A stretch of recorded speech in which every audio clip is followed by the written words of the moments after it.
నమస్తే రమగారు. నమస్తే జయ. రమగారు, మనము ముల్లా నసరుద్దీన్ కథలు చెప్పుకుంటూ ఉన్నాం కదా. ఒకటి చెప్పుకుందామా? బుజ్జి బుజ్జి కథలు కదా. మామూలుగా చూడు, తెలివి గలవాళ్ళు కొంతమంది తెలివైన వాళ్ళు ఉంటారు. తెలివి ఉండటమే కాదు, ఆ తెలివి ఎక్కడ వాడాలో కూడా తెలిసి ఉండాలి. అంతేగా. పిడిక్కి బియ్యానికి ఒక మంత్రం కాదు కదా. అవును కొన్ని కదా. చోట్ల తెలివి చూపించక్కర్లా, తెలివి చూపించకపోవటమే తెలివి. అయితే ఈ ముల్లా గారికట ఒక వీధి చివర ఒక చాయ్ దుకాణంలో చాయ్ తాగటం అలవాటట. తాకట్టులో ఉన్న బంగారాన్ని విడిపించి ఆ రోజు ఆన్లైన్ రేటుకే మేము కొంటాం. Sharma gold company. ఆ వీధి ఒక చివరంటే చివర అంటానికి వెళ్ళేది, ఒక చౌరస్తా లాంటి. అయితే అప్పుడు రోజు ఆయన అక్కడ సాయంకాలాలు దీని నుంచి తైమూర్ గారి దగ్గర నుంచి, ప్రభు దగ్గర నుంచి ఇంటికి వస్తూ తాగేవాడు. కొంచెం చలికాలపు కాలం వాళ్ళకి ఎక్కువ ఆ దేశంలో. మనకంటే మనకు 3 నెలలే చలి, వాళ్ళకి 6 నెలల చలి. ఈ 6 నెలలు ఆయన అక్కడ ఛాయ్ తాగేవాడు. అయితే ఈ ఛాయ్ తాగడానికి కూర్చుంటే అది చౌరస్తా కదా, కొంతమంది పిల్లలు కుర్రాళ్ళు మంచి ఆటకాయతనంగా అక్కడ తిరుగుతుండేవాళ్ళు. వాళ్ళల్లో ఒకడు, ఈయనకి ఇట్లా పెద్ద తలపాగా ఉండేది. ఒక కుర్రాడు మంచి ఆటకాయవాడు, చేతులు ఇలా ఇలా ఇలా ఆడిస్తూ తిరిగేవాడు. అలా చూసి చూడనట్టు తనది కాదన్నట్టుగా అలా చేయాడిచ్చి ముల్లా గారి తలపాగాని కొట్టేవాడు. వాడు కావాలని తలపాగా పడిపోయేది. వాడు ఆయన ఉన్న టైంలో కనుక వాడు వచ్చాడు అంటే గ్యారంటీగా ఈయన తలపాగా మీదే వాడు చెయ్యి ఉండేది. ఓహో. ఏం చేస్తారో చూద్దాం. తుంటరి వాడు. అయితే ఒకసారి అయింది, ఎరా అబ్బాయి ముల్లగారు ఇది కొట్టావు అంటే, అవునా నేను చూడలేదు, అయ్యో నా చేయి తగిలిందేమో అలా అనేవాడు. క్రమంగా అర్థమైంది వీడు ఆయన్ని టార్గెట్ చేస్తున్నాడు అని. ఆయన ఏదైనా అనాలి, ఎవరేమంటారు ఎంతసేపు. అయితే షాప్ అతను చాయ్ పత్త దుకాణం ఉందిగా, చాయ్ దుకాణం వాడు అడిగాడు, ముల్లా మీరెంతో తెలివైన వారు కదా, వీడిని కంట్రోల్ ఎందుకు చెయ్యరు మీరు, వాడికి చెప్పచ్చు కదా అంటే ఈయన ఏమన్నాడంటే, ఏముంది ఇప్పుడు నష్టం, పెద్ద నష్టమేం లేదు. నేను ఇవాళ చెప్పడం వల్ల కాదు, వాడికి ఏనాడు తెలియాలో ఆనాడు తెలుస్తుంది ఇది చేయకూడని పని అని. ఇప్పుడు తుండ్రితనం ఒకసారి పొరపాటు జరిగింది, నేనేం అనలేదు. వాడు ప్రతిసారి నా టోపీ ఎగురుకొట్టి ఆనందిస్తున్నాడు. ఆనందించని ఎన్నాళ్ళలో వాడు ఆనందం చూద్దాం. పైగా ఇది రోజు జరగదు, ఎప్పుడో ఒక రోజు నేను ఇక్కడ ఉన్నప్పుడు వాడు వచ్చినప్పుడు జరుగుతుంది. ఆ ముల్లా కార్నర్కి కూర్చునేవారు. అలా కొన్నిసార్లు జరిగింది. వాడి తుండ్రితనం మానుకోలా. వాడు మిగిలిన వాళ్ళతోటి కంటే ఈయన్ని చూస్తేనే వాడికి మంచి ఉత్సాహంగా ఉండేది. చలికాలపు చివరి రోజుల్లో ముల్లా గారికి కొంచెం అస్వస్థత చేసి ఆయన రాల. అయితే ఒకరోజు ఆ కుర్రాడు ఆ బజారుకు వచ్చినప్పుడు ముల్లా గారు కూర్చునే ప్లేస్లో ఒక సైనికుడు కూర్చున్నాడు. కాస్త అటు ఇటుగా టోపీలు ఒకేలా ఉండే. వాడు వచ్చి దాన్ని ఇలా అన్నాడు. సైనికుడు కత్తి మీదకి వెళ్ళింది ఆయన చెయ్యి. ఏమవుతుంది, గట్టిగా తగిలింది. వాడికి బుద్ధి ఎలా వచ్చింది, ఎవరి మీద చేయకూడదనే బుద్ధి అప్పుడు ఒక్క దెబ్బకి వచ్చింది. నసిరుద్దీన్ ఐడియాలు ఇలా ఉంటాయి. మనం మొక్కై వంగంది మానే వంగదని చెప్పుకుంటావా, మానైనా సరే ఉంచుతాడైనా. ఇప్పుడు చూడు, కుర్రాడు 10 సార్లు చేశాడు ముల్లా గారితోటి, నసిరుద్దీన్తో 10 times చేశాడు. చివరికి సైనికుడు కత్తిపోటు తిన్నాడు. మళ్ళీ జీవితంలో చేస్తాడు. ఒకవేళ నసిరుద్దీనే అంటే నేను చూడలేదని అదని ఇదని ఏదో ఒకటి అని తను కాకపోతే ఇంకోళ్ళతోటనే చేయించేవాడు వాడు. అంతే. ఇప్పుడు ఎవరితోటైనా చేయిస్తాడు, సాహసం కూడా చేయడు. అయిపోయింది కదా. బాగుంది. ఎంత బాగా చేశాడు చూడు. ఒకసారట నసిరుద్దీన్ గారు ఒక బజార్లో నడిచొస్తున్నాడు. ఆ బజార్లో ఒక 4 పిల్లలు మాట్లాడుకుంటారు. వాళ్ళకి ఒక సంచి దొరికింది.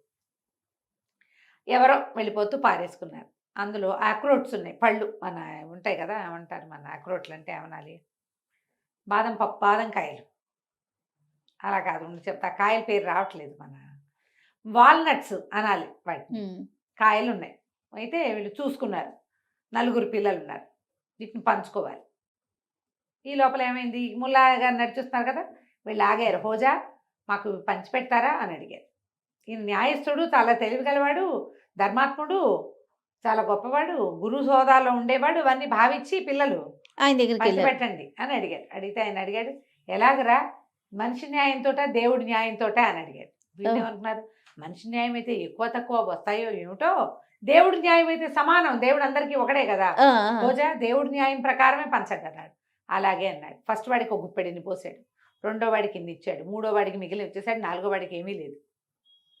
వాడు నిర్కాదు, ఇదేంటి హోజా ఇట్లా పంచారు అని అడిగితే ఆయన, అంతే కదరా దేవుడి న్యాయం, ఒకరిని అమీర్ చేస్తాడు, ఇంకోటిని గరీబుని చేస్తాడు. దేవుడి న్యాయం సమానంగా ఎప్పుడుంది? అంతే ఎప్పుడైనా ఉందా? ఒకటి రాజుంటే ఇంకోటి బంటున్నాడు. బాగుంది. శభాష్. అమీర్లు గరీబులు ఉన్నారు కదా, మరి అంతే అంతే ఇది కూడా అంతే. మరి అంతే. ఇదే దేవుడి న్యాయం. వీళ్ళు ఇచ్చి అనవసరంగా అడిగాం. ఇప్పుడు వాడికి పనిచేసాక వాళ్ళని అడగలేరు కదా, నోటు తీసుకోలేదు. మూసుకుని పోయారు ఎవరి దారిని వాళ్ళు. చాలా బాగున్నాయండి. చూడ ఐడియా ఆ, ఎలా ఉందో. ఓసారట ఈయన ఏకాంతం కావాలనిపించింది టైం. ఈ జనాల్లో పడి చచ్చిపోతున్నాం, ప్రతి వాళ్ళు అడిగి చంపేస్తున్నారు, సలహాలు అడుగుతారు, మంచి మాటలు అడుగుతారు, మాట్లాడకూడదని ఏకాంత కోసం ఎక్కడో కొండల్లోకి వెళ్ళిపోయాడు. కొండల్లో ఒక్కడే ఆయన ఏదో తిన్నగా పులుసులు అవి కాచుకుని తాగుతూ, సూపులు లాంటివి తాగుతూ ప్రశాంతంగా ధ్యానం చేసుకుంటున్నాడు. అయితే ఒక విద్యార్థి, ఒక అతను అత్యద్భుతమైన గురువు కావాలని వెతుక్కుంటూ వచ్చాట. వాడు ఎలాంటి గురువు అంటే, ఎలాంటి విద్యార్థి అంటే, వాడు గురువు కళ్ళు మూసుకున్నా కళ్ళు తెరిచినా కూడా అందులో నుంచి ఒక విద్యను సంపాదించుకునే ఆలోచన ఉన్నవాడు. ఓ మంచి చలికాలం అంట. వాడు ఇలా ముసుగేసుకుని ఇట్లా కంబళి కప్పుకొని వణుక్కుంటూ వస్తున్నాడు. వస్తుంటే సరే ఈ గుహ దగ్గరికి వచ్చాడు. హోజా ఈయన ఎక్కడున్నాడో ముల్లా నసరుద్దీన్ అక్కడికి వచ్చాడు. ఆయన చూశాడు.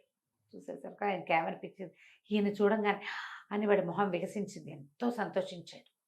గురువుని వెతుకుతున్నాను నేను, నా గురు దర్శనం లభించింది. ఇట్లా కొండ గుహలో ఒంటరిగా తపస్సు చేసుకుంటున్నాడంటే ఆయనకి ఎంత జ్ఞానం, ఆయన జ్ఞాని కదా. ఈ జ్ఞానం చూసేసరికి వాడి ముఖ కమలం వికసించింది. అంత ఆనందంగా వచ్చిన వాడిని చూసి పాప ఆయన వెళ్ళిపో అని అనలేక, రా బాబు రా, లోపలికి రా, చాలా చలిగా ఉంది అని పిలిచాడు. అయితే ఏం చేశాడు, అతను వచ్చేసరికి ఈయన రమ్మన్నాడు. కానీ ఇది చేసుకోవడానికి నమాజ్ చేసుకోవడం కోసం ఒక తివాసిని ఇట్లా వేస్తున్నాడు. వేస్తుంటే వీళ్ళు ఇట్లా కొంకర్లు పోతున్నాడు చలికి. వేసేసాక ఫుఫ్ అని ఊదుకుని చేతులు ఇట్లా ఇట్లా ఇట్లా నలుపుకున్నాడు. ఫుఫ్ అని ఊదేసరికి ఎందుకు అలా ఊదుకుంటున్నారు అన్నాడు. చేతులు వేడెక్కించడానికి నాయనా అని చెప్పాడు. చేతులు వేడెక్కించడానికి ఊదాలన్నమాట అని తెలుసుకున్నాడు వీడు. చాలా బాగుంది. అక్కడి నుంచి ఏమైంది, ఈయన నమాజ్ అయిపోయింది. వచ్చిన దాన్ని పులుసు ఏదో పొయ్యి మీద పెట్టుకున్నాడు ఆ గుహలో. సరే వచ్చిన అతిథికి వాడికి కూడా పులుసు వద్దామని ఏం చేశాడు, 2 కప్పుల్లో పులుసు పోసి దాని అయినా తీసుకొని వాడికి కప్పించి, ఈయన ఈ కప్పు పులుసు కప్పు ఇట్లా దగ్గర తీసుకున్నాడు. పులుసు అంటే ఇలా సూపు వేడిగా ఉంటుంది, చెంచాలు లేవు, కప్పుల్లో ఇట్లా ఎత్తు తాగాలి. అని ఊతున్నాడు. ఇప్పుడు ఎందుకు ఊతున్నారు హోజా అని అడిగాడు. చల్లారి పెట్టడానికి నాయన అన్నాడు. అనగానే విద్యార్థి ఆశ్చర్యపోయాడు. ఎంత మహానుభావుడు, ఒకే నేటితో ఇందాక వెచ్చబెట్టాడు, ఇప్పుడు చల్లారి పెడుతున్నాడు. ఎంత గొప్పవాడు గురువు. చాలా సంతోషించాడు. ఆ విద్య నేర్చుకుని వెళ్ళిపోయాడు. అంతే. జనాలు ఎలా ఉంటారు జయ, ఇది ఒక సహజమైన క్రియ అని తెలుసుకోరు. ఇది ఒక సహజం. చాలా మంది ఉంటారు అట్లా, చాలా మంది ఉంటారు.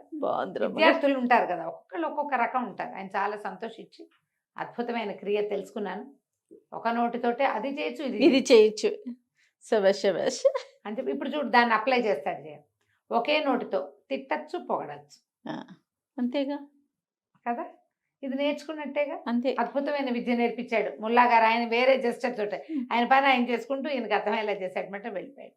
ఇలాంటి బుజ్జి కథలు అనేకం. ముల్లా నసరుద్దీన్ ఓసారట ఈయన ముల్లా గారు ఏదో ఊరెళ్ళి ఓ సత్రంలో గుర్రాన్ని గాడిదని కట్టేసి, అప్పుడంతా గాడిదలే, పడుకున్నాడు. పడుకుంటే ఆయన మధ్యాహ్న పూట నిద్రలో ఆయనకి తన ఒక గాడిద పిల్ల అయిపోయి ఊరంతా ఆనందంగా తిరుగుతున్నట్టు కలొచ్చింది. లేచి చూసుకున్నాడు. చూసుకుంటే ఏమిటి, నేను ఇలా అలా కనిపించాను, గాడిదని ఇలా మనిషిని అయిపోయాను ఏమిటో అని చెప్పి గాడిదని ఎక్కుదామని బయటికి వెళ్ళేసరికల్లా ఆయన గాడిద కనపడలా. గాడిద పోయింది. ఇప్పుడు ఎట్లా ప్రయాణం? వచ్చి ఏం చేశాడు, ఆ సత్రం అరుగు మీద నిలబడి, నేను ఎవరినో తెలుసా, తైమూర్ గారి అనుయాయిని, నా గాడిద పోయింది. గాడిద పోయినప్పుడు, తన గుర్రం పోయినప్పుడు తైమూర్ ఏం చేశాడో నేను అది చేసేస్తా.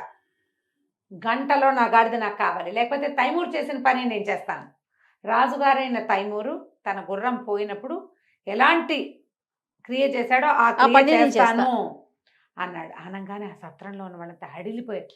అయ్య బాబాయ్, తైమూరు అనుయాయి అయినా, ఆయన పరమ క్రూరుడు, కొంప మునిపోతుందని వీళ్ళంతా తలా ఒక పక్కకి పరిగెత్తి గంటలో గడిదని తెచ్చి కట్టేశారు.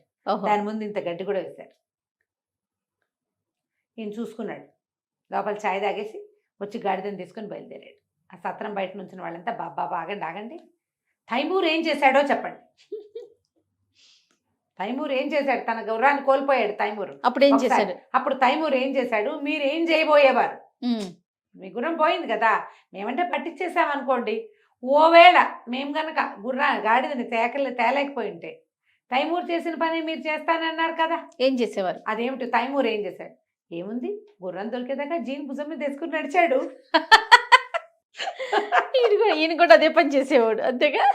తైమూర్ చేసిన పనే చేస్తానన్నాడు. బాగుంది, ఆయన బాగుంది. ఏదో చంపేస్తాడు పొడి చేస్తాడు అనుకుని గుర్రాన్ని గాడిదని పట్టుకొచ్చేసారు కదా, జీన్ భుజం మీద వేసుకుని నడుచుకుంటూ వెళ్ళిపోయాడు. ఎక్కడో గుర్రం దొరికినప్పుడు జీన్ వేసుకున్నాడు దాని మీద. బాగుంది. కంచికి మనం ఇంటికి.